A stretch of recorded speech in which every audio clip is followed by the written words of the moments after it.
It's a brand new year. So before we start off, hey, I just want to wish you a happy new year. I know that like the last 2 years have been kind of like, for all of us. So I hope that this year will be the year that will bring us all joy and happiness. That being said, let's talk about something which affects everything in the entire world, from you and me to the things we use and love. The sads. Oh man, nothing better than like starting off a video all happy and immediately bringing down the mood. But hear me out, okay? Because what even is the sads? Admittedly, it's a term which I adopted from the Dankpots channel, which I definitely recommend you check out. However, it kind of refers to like when something isn't in the state it's supposed to be in. To give you an example, look at this phone right here, right? It looks like a happy little phone, everything's alright with it, but then we turn it around and oh no, it is it's called a bit of the sads there. Or here we have another better example, okay? So like last year when like it was really hot during the summer, I opened up all my windows to like let the wind go through, and basically the wind knocked down one of my monitors. And let's take a look at this, okay? Oh my god, look at that. That is a severe case of the sads. Ooh. That's actually gotten worse than I remember, dude. You see, things just break over time. Whether you're like super careful with them or not, like accidents kind of tend to happen. Things get old. I mean, in a few decades time, we will get old and break too. It's just something which happens. However, when something breaks, it doesn't necessarily need to be the end of the world. Unless like the thing that breaks is the world, then well, then probably it is.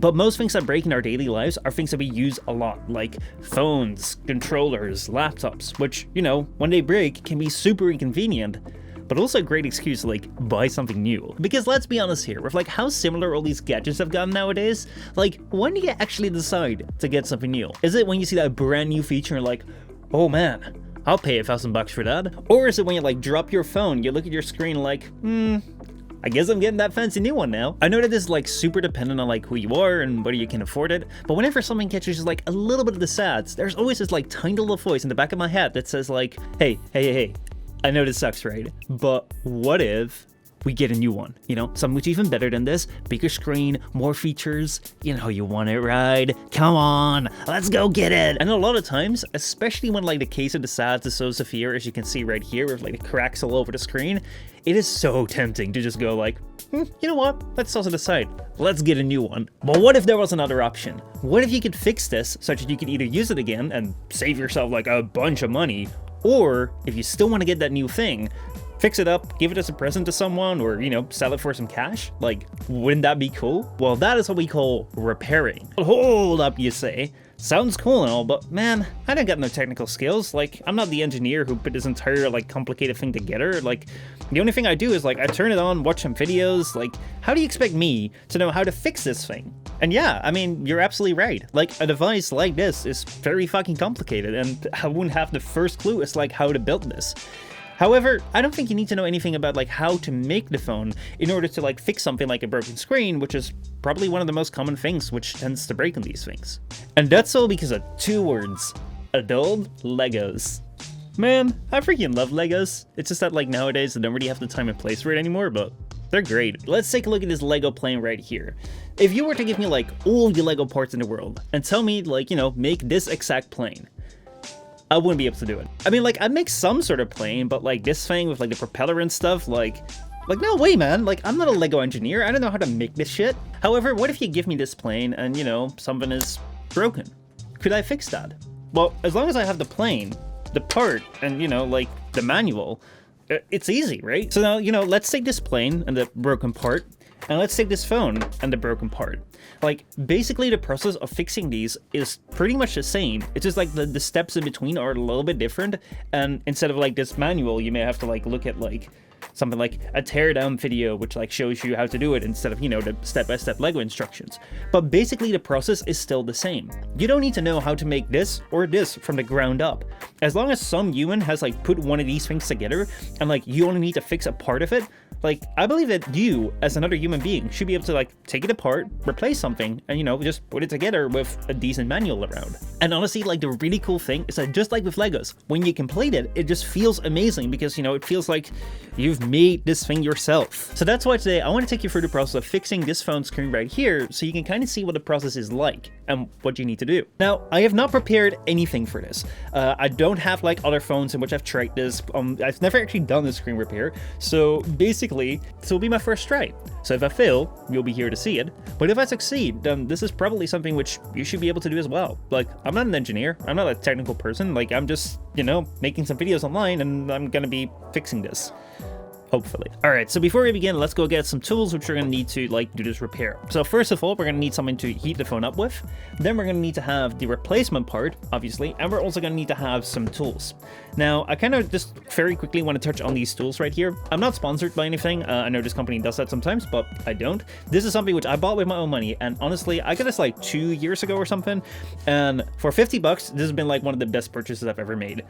This toolkit features like so many things which are so handy for repairing things, you know, like a phone like this, but also like this controller right here, I fixed up for like $2 instead of having to like buy a brand new one. The iPod mod, which I did a little while ago, was also done with this toolkit right here as well. So I'm not saying that you're gonna have to buy this. I'm not like telling you like, oh, go buy this because I'm sponsored or anything. No. I'm just saying that this thing really helps. Anyway, let's get to the phone right now. So first thing which we're gonna do is we're gonna go and heat up the phone.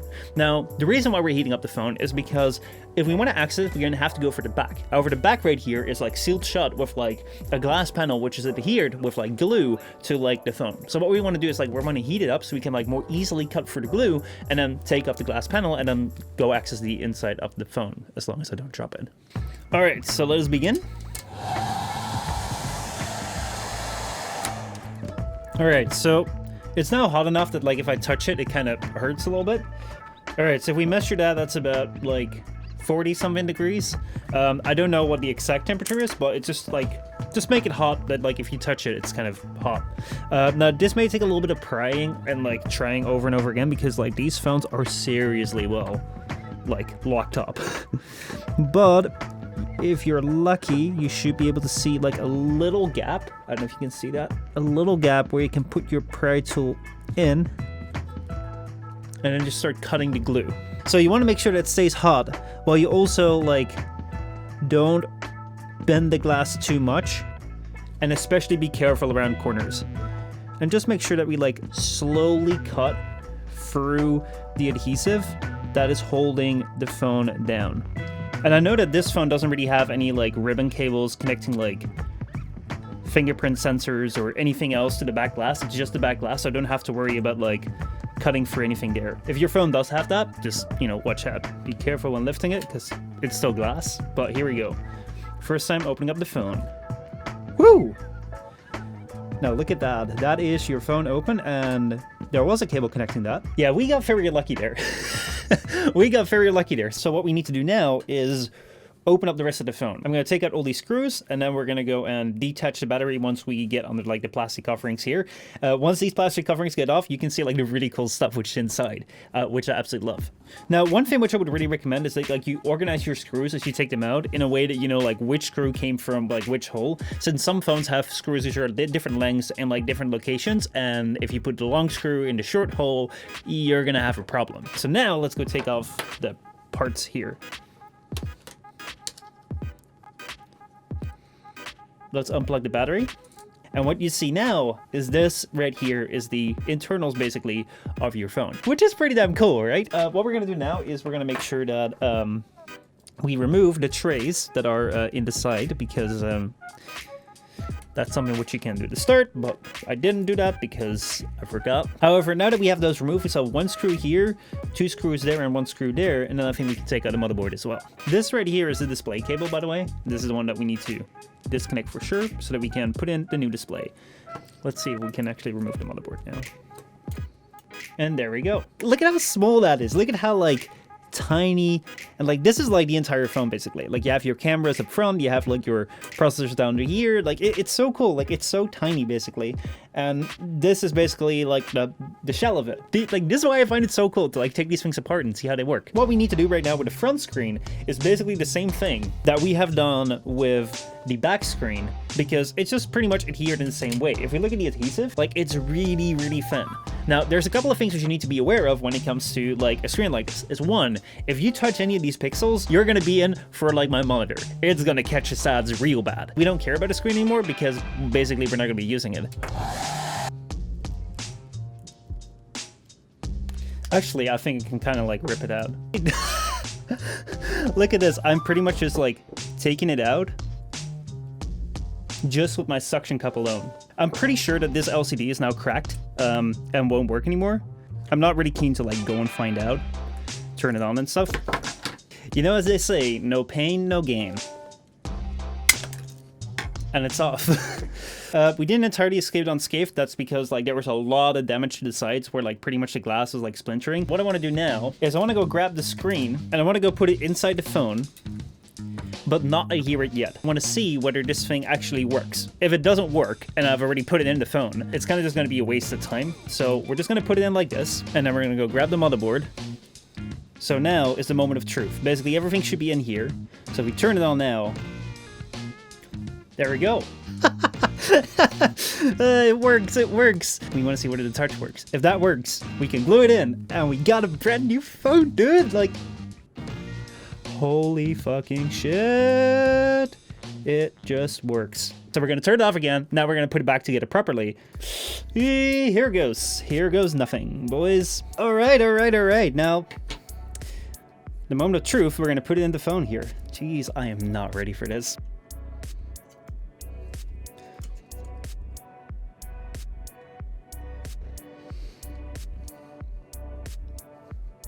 I don't think this is going to be waterproof anymore, but like, waterproof, like what do you really use it for? Don't dunk your phone in water anyway.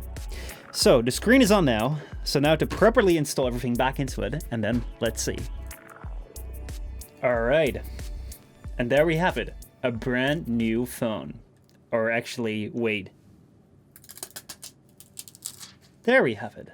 A brand new phone. Okay, so as you can see right here, the screen just works fine. Like, viewing angles are perfect. We have like grade. It works.